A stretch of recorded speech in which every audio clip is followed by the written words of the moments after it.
vamos a hablar un poquito de lo que ha dejado los anuncios del gobernador de la provincia y también este repunte de casos importantes en la provincia de casos positivos por coronavirus. Una vez más, la provincia llegó a 400 casos como no pasaba, por ejemplo, desde octubre del año pasado. En línea está con nosotros el doctor Cristian Cano, amigo de la casa, él es médico especialista en epidemiología y además siempre nos ha ayudado a entender varios contextos. Doctor, ¿qué tal? Buenos días. Pablo y Cristian de este lado, un placer. Hola Pablo, hola Cristian, un gusto saludarlos, buen día. Buen día. ¿Qué tal? Doc, bueno, definitivamente llegó la segunda ola.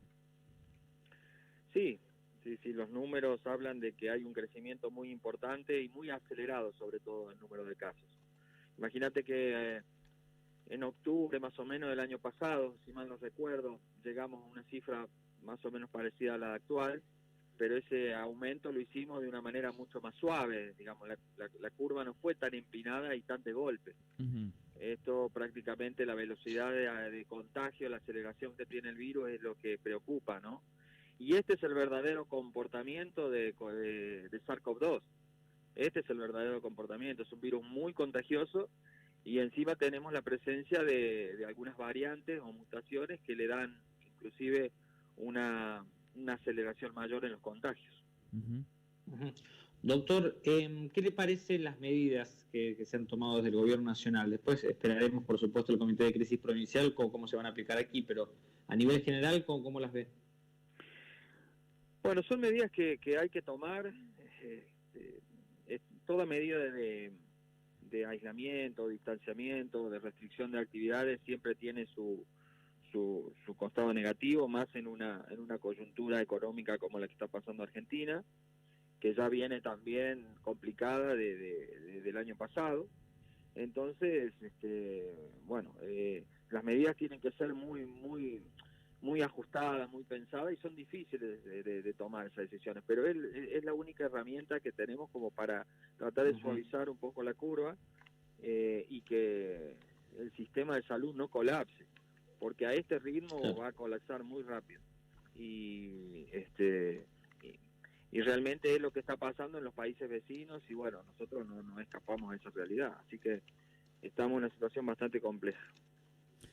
Doctor, con respecto a esto, ¿no? A la situación compleja que se vive, y usted decía, este es el verdadero comportamiento de este virus.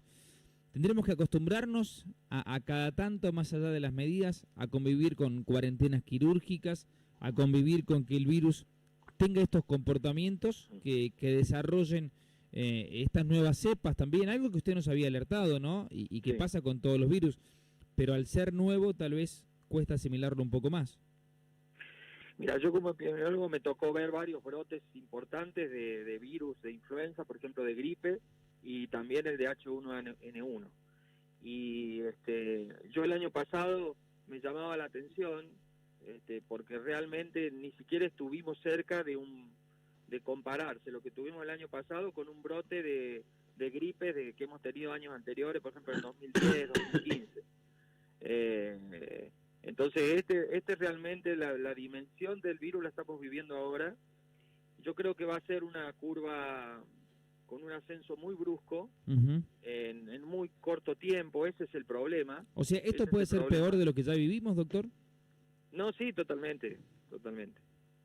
Va a ser un ascenso muy brusco en un corto periodo de tiempo y generalmente cuando se comportan así las epidemias también bajan, o sea, se desaceleran en la misma intensidad, o sea, con la misma velocidad. Por ahí tenemos la suerte de que esto, digamos, no sea tan prolongado en el tiempo, tan amesetado como el año pasado, que lo tuvimos varios meses subiendo de a poco. Esto me parece que va a ser un pico mucho más elevado, pero en menor tiempo. El tema es que también nos agarran los fríos, nos llega también la circulación de otros virus respiratorios. Yo creo que influenza que no circuló el año pasado, la gripe. Fíjate que el año pasado prácticamente no hubo gripe en el cono sur. Creo que este año va a circular también. Así que bueno, le agrega un condimento de preocupación. De ahí, de estos 21 días de aislamiento, en realidad con estas nuevas medidas, la idea es bajarlo abruptamente. ¿Y el pico cuándo se podría dar? Digo, en el corto plazo para tratar de analizar Mira, la curva que podríamos tener. Yo te soy honesto, yo no creo que lo bajen solamente con estas medidas, es imposible. O sea, va a tratar de mitigar un poco la situación, pero no es que se va a poder aplanar la curva. Interpreto yo que únicamente con esto no. Hay que tomarlo, bueno, sí, obviamente, ayuda. Pero acá lo que hay que hacer es profundizar los testeos, profundizar el rastreo de los contactos y que se aíslen, seguir vacunando al ritmo, al mayor ritmo posible que se pueda a los grupos de riesgo. Por suerte en las últimas semanas ha aumentado la velocidad de ingreso de vacunas y eso también, digamos, asegura que se pueda llegar rápidamente a los grupos de riesgo con la vacuna para evitar de que se internen o fallezcan por una complicación. Entonces, con todas esas medidas, un grupo de medidas que, bueno, van a hacer que mitigar un poco el aumento de casos y el impacto que pueda tener en la sociedad y en el sistema de salud. Pero con solamente las medidas dispuestas no va a alcanzar, eso está claro. Doctor, usted hacía referencia recién de que esto puede ser más complicado aún de lo que ya vivimos. Teniendo en cuenta que los procesos de vacunación en algunos lugares han acelerado su ritmo, en otros se ha complicado, en otros no se alcanza a la famosa inmunidad de rebaño. Sí. Más allá de que el proceso vacunatorio sea rápido o sea lento o sea con el proceso que se lleve, ¿esto puede implicar o no? Porque, a ver, se habla de estas nuevas variantes, se habla de la rapidez del contagio de estas nuevas variantes también. ¿Esto puede ser un factor importante haciendo la equidad o tal vez trazando paralelismos entre cantidad de vacunados y cantidad de contagios? Bueno, la vacuna sobre todo evita la complicación y la muerte. Sí. Digamos, ¿un vacunado se puede contagiar? Sí, se puede contagiar. Lo que no va a hacer seguramente es tener una neumonía grave o una falla respiratoria y terminar en terapia intubada. Uh-huh.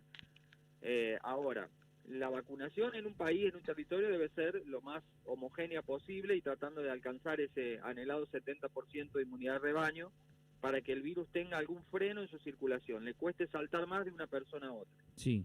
Con eso vos lográs estabilizar la circulación del virus y el virus queda de forma endémica. Como vos decías recién, queda a lo largo del año, pero no produce estos brotes. Uh-huh. Eso es lo que se anhela llegar. Ahora, hay provincias que están un poquito más retrasadas, otras que van un poquito más adelante con el tema de la cobertura. San Luis está muy bien posicionada con la velocidad de vacunación y eso te da cierta tranquilidad en los grupos de riesgo. Lo que pasa es que el virus ahora está eligiendo a la gente joven. Claro. Y la gente joven no se está vacunando todavía. Entonces el virus está haciendo un cambio en su perfil epidemiológico, está virando a contagio en personas más jóvenes, incluso adolescentes y niños. Y esto ya también se está viendo en el mundo, sobre todo las nuevas cepas. Así que, bueno.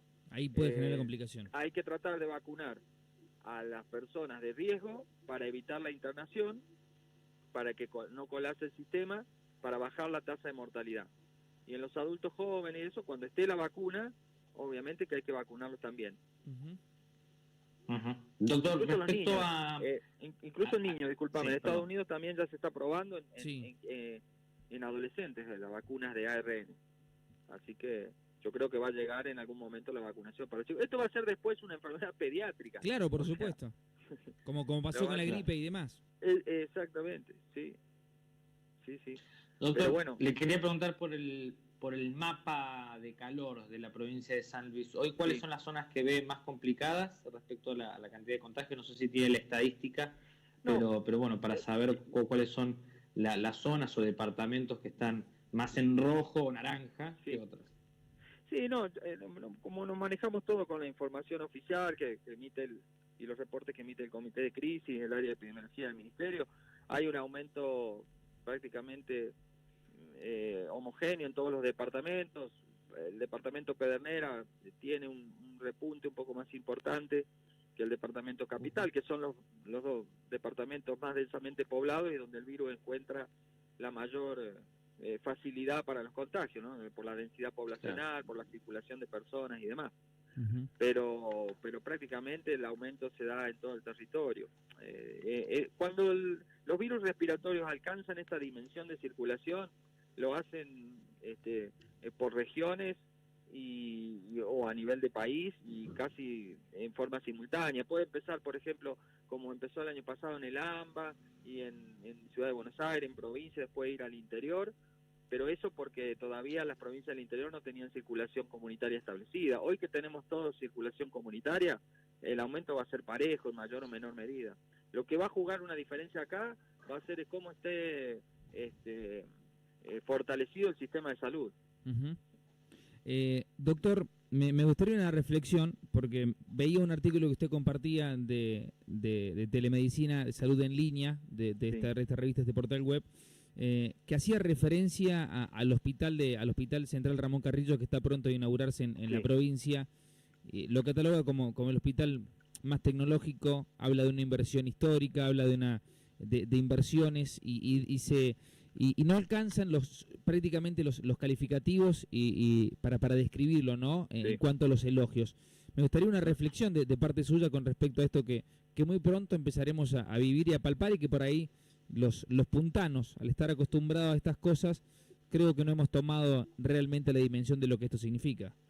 No, es impresionante, es impresionante. La tecnología, la aparatología que tiene te deslumbra y yo he tenido por ahí oportunidad de ir o estar en algunos otros países o visitando algunos hospitales, pero esto la verdad que yo nunca lo vi. Es impresionante, te apabulla la cantidad de modernización, de tecnología que hay allá adentro, y sí, es el hospital más tecnológico, más moderno, sin duda, no sé si no de Latinoamérica, pero de Argentina seguramente. Y bueno, ya están dando sus primeros pasos en una situación también difícil, ¿no? Uh-huh.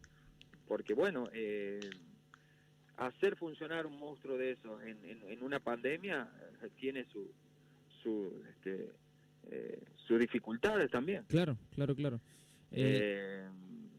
Así que bueno, yo escuché a la doctora Sanglá que decía que iba a ser por etapas. Sí. Me parece eso prudente para ir encendiendo los motores de a poco, uh-huh. Pero es impresionante, la verdad que es impresionante, y nos da en esta situación también un backup muy importante, porque la diferencia, como te decía recién, va a ser cómo el sistema de salud puede afrontar todo esto, ¿no? Uh-huh. Doctor, queremos agradecerle por su tiempo y su predisposición. Hasta la próxima. Chao, un gustazo como siempre y quedo a disposición. Gracias. Grande y cuídense mucho. Muchas gracias. Gracias, doctor.